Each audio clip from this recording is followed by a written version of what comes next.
Você está acompanhando aqui os temas importantes para o nosso país e um deles é o tema Petrobras, que nós já tivemos oportunidade, inclusive de falar várias vezes e trazer entrevistados para falar da maior empresa brasileira.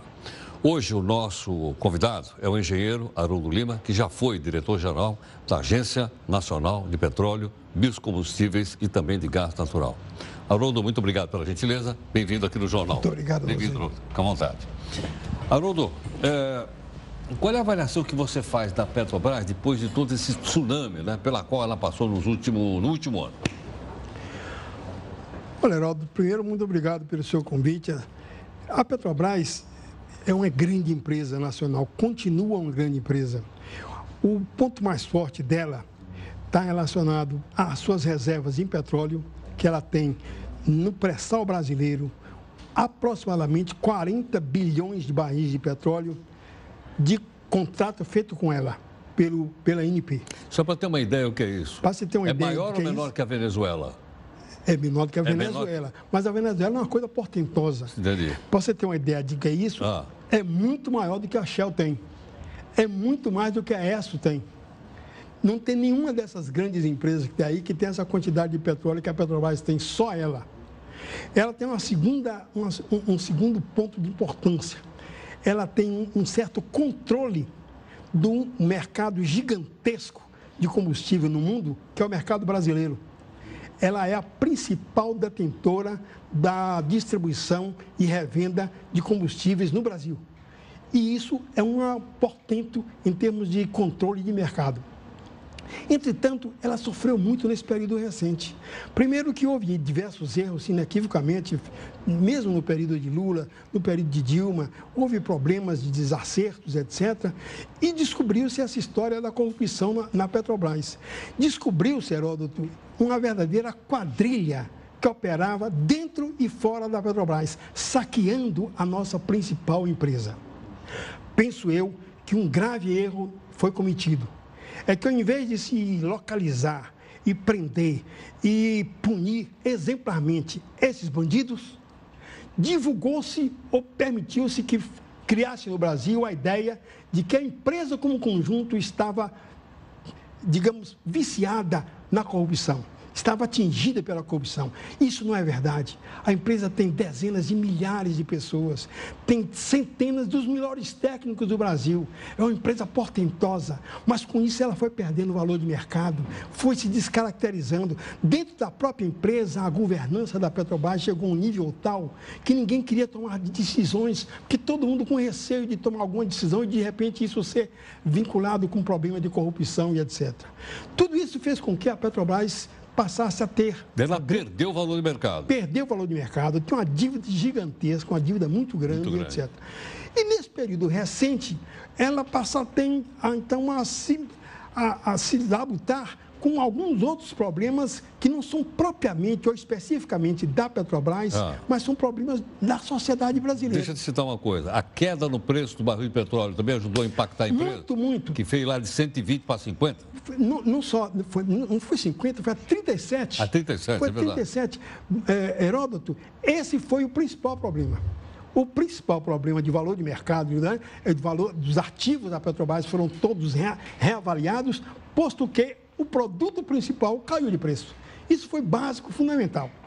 Paralelamente a isso, tem alguns problemas que se deram na sociedade brasileira.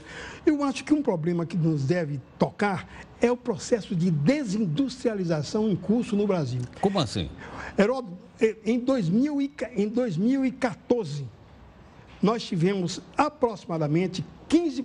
A indústria brasileira participou do produto interno bruto com aproximadamente 15%. Ou seja, em 2014, 15% do PIB brasileiro vinha da indústria. Em 2017, agora, esse 15% se reduziu a 8 ou 9%. Quer dizer, a indústria está caindo.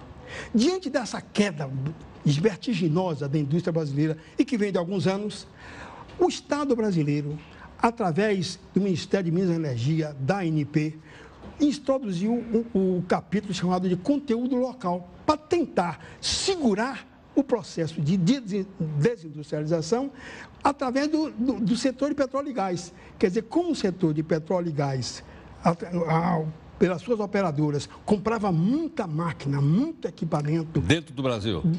Nós obrigamos. Já que vocês compram muita coisa, comprem dentro do Brasil.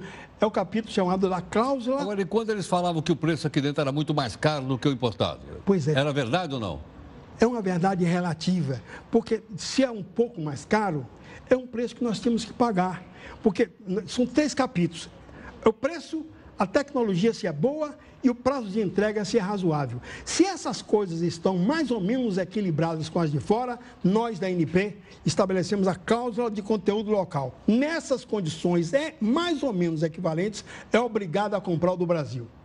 Ponto. Como, por exemplo, uma plataforma de petróleo. Uma plataforma de petróleo, você comprando no Brasil algo em torno de 65% comprando no Brasil, como nós estipulamos em determinado instante, significou que se comprava aproximadamente, no pré-sal, 12 bilhões de dólares, o que significava uma quantidade enorme de equipamentos. Ora, recentemente, nós ficamos surpresos quando o governo resolveu pegar esses índices de obrigatoriedade de cláusula de conteúdo local e reduziu drasticamente.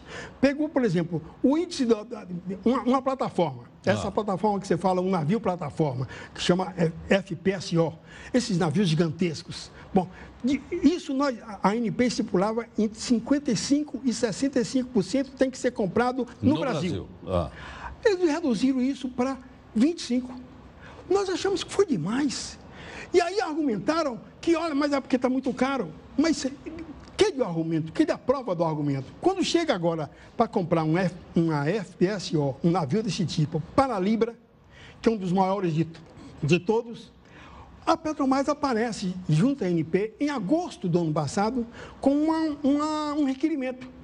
Requeremos que a ANP concorde em que nós não paguemos nada de conteúdo local. Ora, peraí, sair de 55 para 25 já é demais. Sim. Sair de 55 para 0 já é uma coisa espantosa. Quer dizer, aí você poderia comprar em qualquer lugar do mundo. Pode comprar em qualquer lugar do mundo. E não necessariamente gastar o dinheiro internamente. Não necessariamente gastar o dinheiro, o que significa comprar lá fora, exportar empregos, exportar máquinas, tudo lá para fora. E o Brasil, nessa história toda, estaria prejudicado.